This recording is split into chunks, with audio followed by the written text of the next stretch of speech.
হঠাৎ যদি আজরাইল হাজির হইয়া যায়,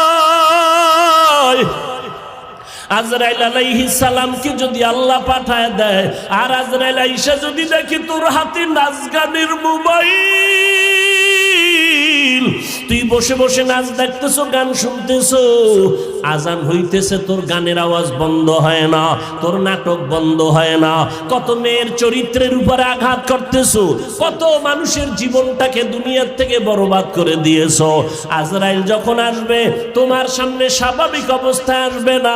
আল্লাহর নবী বলেন, এই গুনাহগার নাফরমানের সামনে আজরাইল এমন বিকট আকৃতি ধারণ করবে, মাথা আসমানে, পা জমিনে, এক হাত মাশরিক আর এক হাত মাগরিবে, চোখগুলো নীল নদের মতো বড় বড়, দেখিয়া ওর কলিজা উল্টায় যাবে, পাগলের মতো হয়ে যাবে।